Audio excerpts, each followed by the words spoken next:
Hello and welcome to another episode of Practice Perfection. Tonight we're doing a follow-up lesson on the accent grid, which we did in the previous one. And what we're going to do with the accents in the accent grid is we're going to play them on the tom-toms tonight. So here's what that's going to look like. What I would do for starters is assign all the right-hand accents, so the beat and the and of the beat, to a near tom, and then do the e's and the uhs with the left hand on a different tom. So if you remember your accent grid, here's just the first 4 bars on the snare drum. 2, 3 E and a 4 E and a.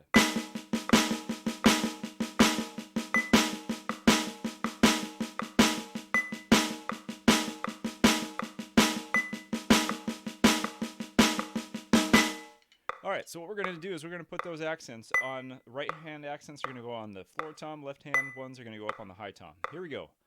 A 1 E and a 2 E and a 3 E and a 4 E and a.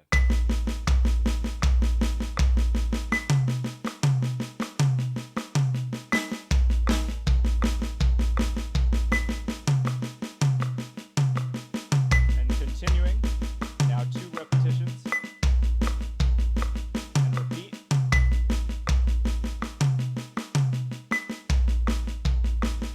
And then 1 repetition.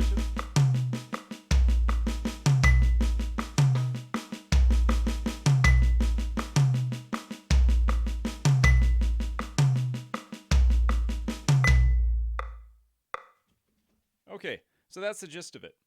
Now, if you find this hard to do, then this is going to be a great, the best thing you could do is actually to go back and revisit the accent grid and start it slower, work your way up, and file this away kind of for future use. Here we go. 1 E and a 2 E and a 3 E and a 4 E and a.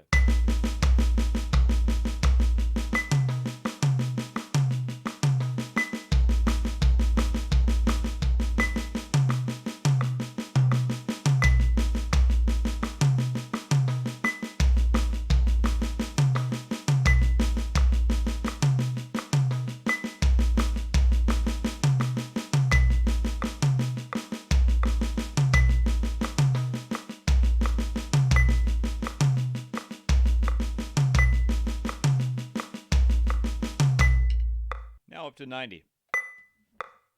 Here we go. 1 E and a 2 E and a 3 E and a 4 E and a.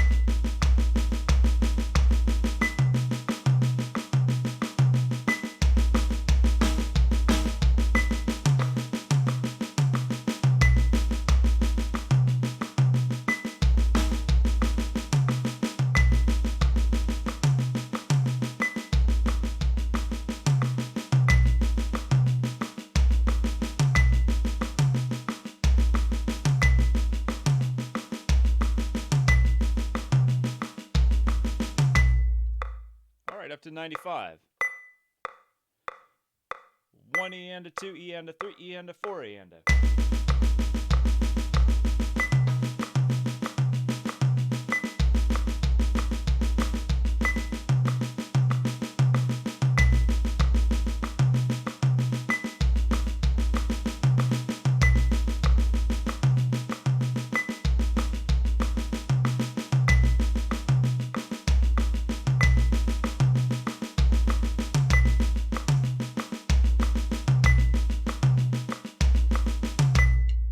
One more tempo, 100. 1 E and a 2 E and a 3 E and a 4 E and a.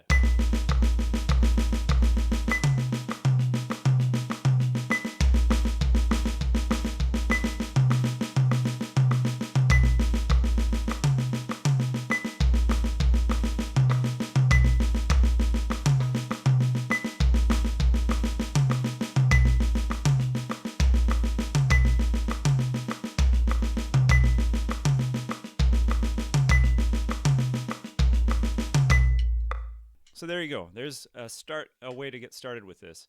So what's the point?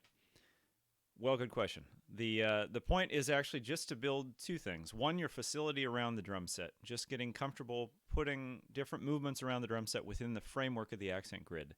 But within that, there's also just the practical side of getting used to playing any one of the different 4/16 notes on a different drum, along with the metronome, so that you've got that available to you as part of your drumming vocabulary and your fills. You could even take that the last bar there that has one repetition per accent and turn that into a full measure long fill. Interestingly, it has a cool built-in phrasing of 5. 1, 2, 3, 4, 5, 1, 2, 3, 4, 5, 1, 2, 3, 4, 5, 1, which adds up to 16. Kind of cool. Here's what that would sound like if I were to play that just as a fill. A 1, 2, 3.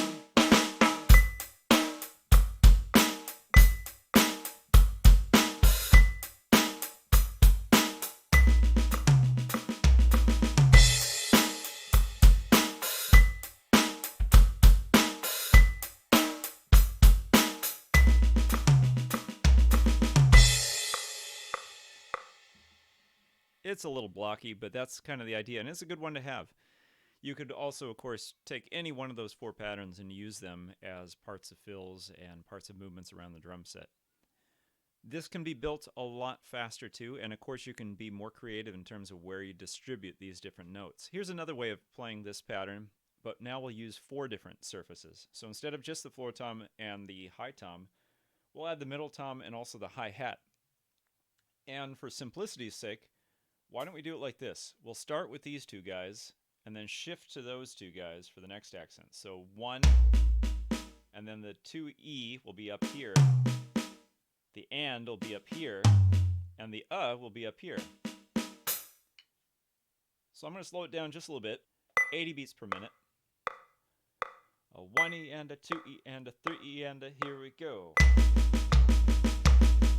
Now the high tom. Now the middle tom.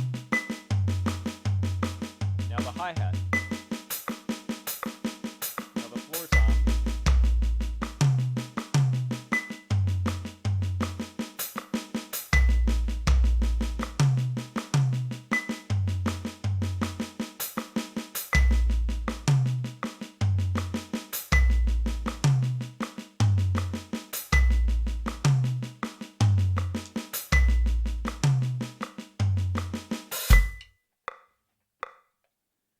Pretty simple, just a slight bit more motion going on there.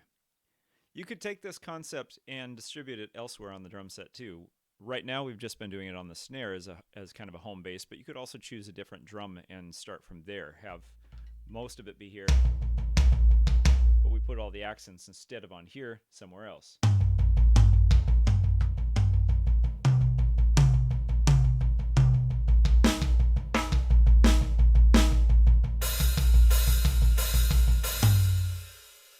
And so on and so forth. Just don't sit 90 degrees to your drum set like I am right now, and it'll be a lot easier. So that's kind of the gist of it.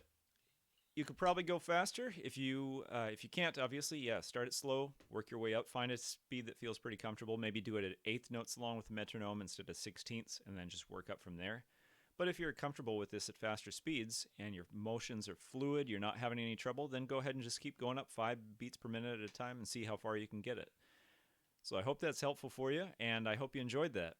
If you have any questions or comments, please feel free to throw them down into the comment section below. You can also contact me on my website, kitmills.com, and I'd be happy to answer you from there. And if you found this video to be useful and helpful to you, please feel free to click on the like button, and if you haven't already done so, I encourage you to subscribe to my channel. That'll be the easiest way to hear of upcoming streams and updated videos and all that sort of stuff. And finally, if you haven't already done so, I encourage you to browse around on the channel and just always kind of keep if you're interested in this stuff and you're interested in videos that are geared toward playing along and getting you actually playing, not just watching passively, then that's what this site is for, and I hope you'll enjoy it and make the most of it. So I'd love to hear any feedback from you on that. Hope you're enjoying these videos, and I will look forward to drumming with you next time. Thanks so much, and until next time, take care, keep on drumming. See ya.